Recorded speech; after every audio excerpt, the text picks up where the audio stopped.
For years, Donald Trump played the same power game with his allies. Hit first, ask questions later. He'd throw out threats, stir up confusion, and squeeze countries into making concessions under pressure.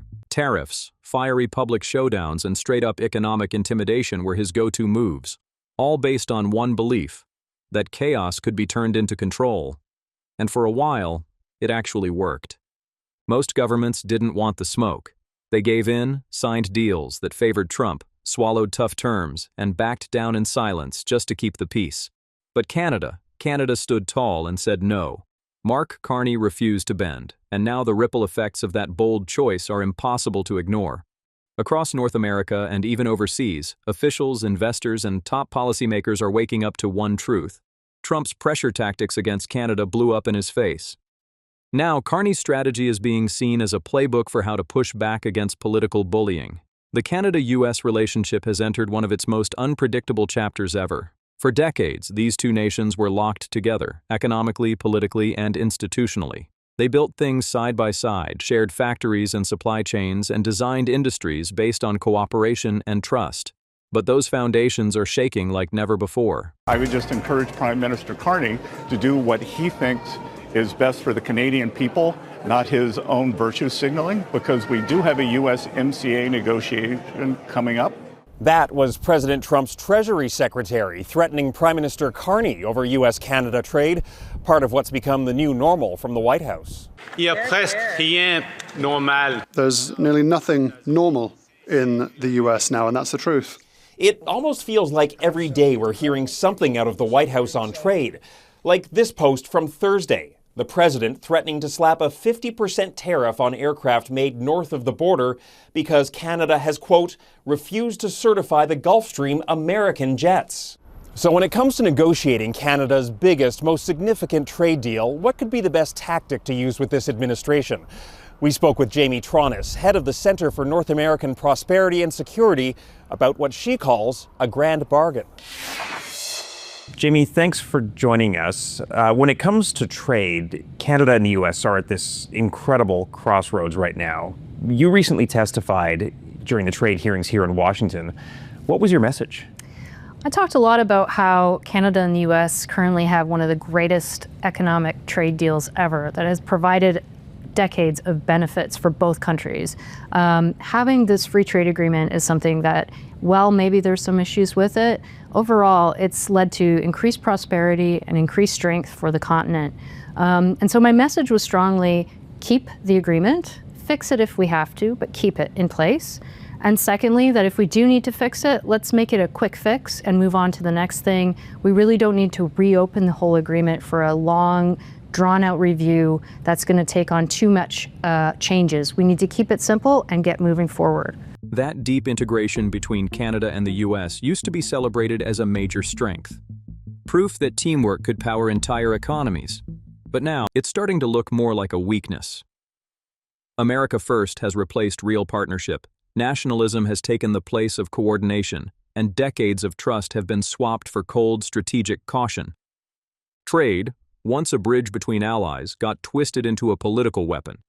Tariffs stopped being about economic balance and turned into tools of intimidation, thrown around on impulse with little legal backing or long-term sense. These weren't steady policies, they were scare tactics. Quick-fire moves meant to shake markets, rattle governments, and force them into deals before they could even get organized. And honestly, that plan worked more than once. But it all ran on one key emotion: fear. Trump thrived on confrontation, shock moves, and the power of keeping everyone guessing. Meanwhile, Mark Carney was playing a different game entirely. He was building stability, strengthening Canada's systems before the storm even hit. While others scrambled, Canada was already reinforcing its foundations, tightening its institutions, and branching out its trade connections. Preparation beat panic every single time. Canada didn't just sit back, it leveled up from the inside out. The country poured effort into tightening its domestic infrastructure, locking down its supply chains, and modernizing its regulations so they could handle whatever storm came their way. Institutional strength became the name of the game, and when outside pressure hit, Canada didn't panic or scramble for last-minute fixes. It stayed cool, steady, and laser-focused on strategy. That calm didn't happen by chance. It was built brick by brick. While other nations bent under pressure, shifting their positions to dodge short-term risks, Canada refused to play that game.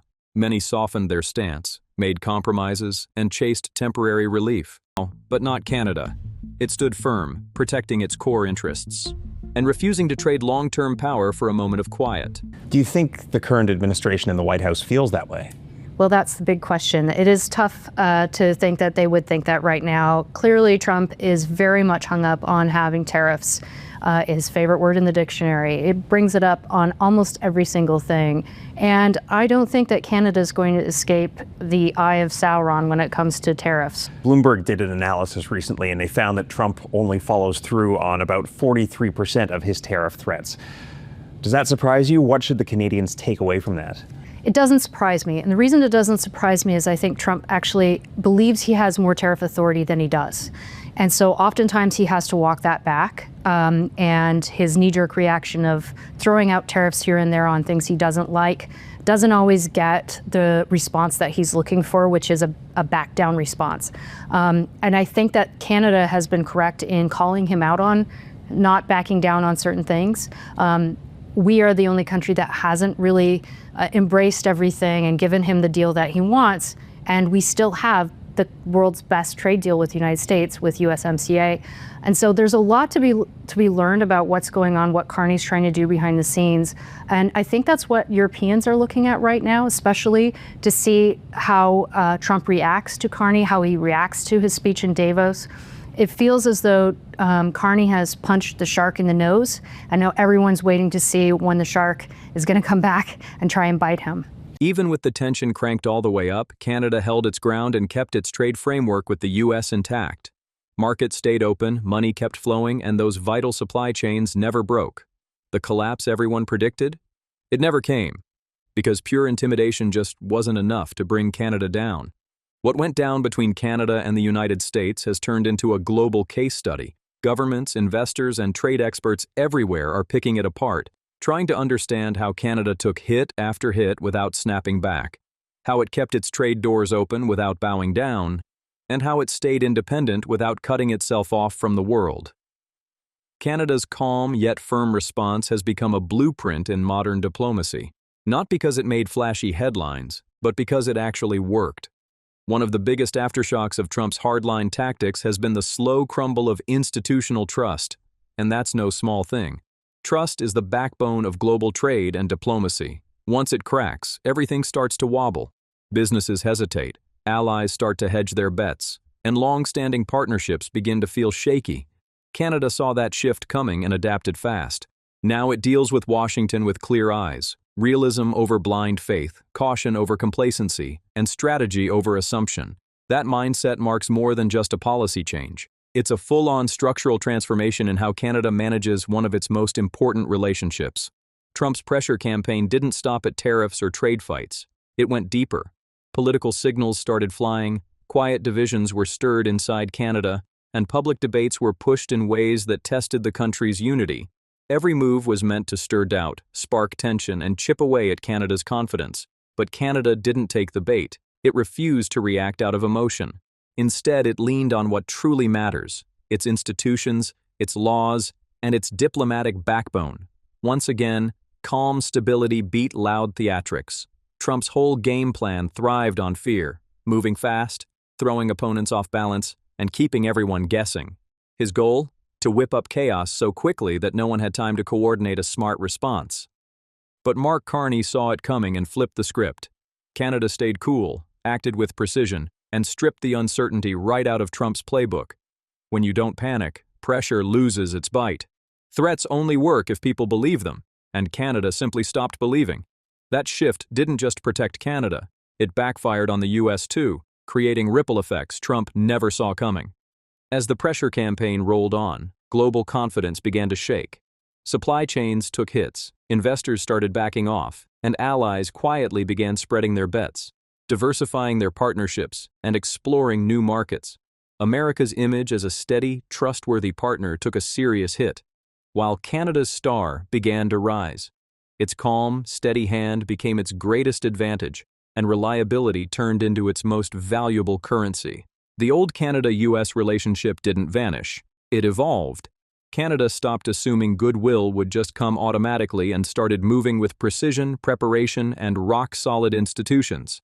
What emerged was a tougher, smarter, more grounded kind of partnership, one built from the heat of constant pressure. And this whole saga? It's about way more than tariffs or trade deals. It's a story of power, strategy, and unshakable resilience. Trump thought pressure would break Canada's will and force it to fold.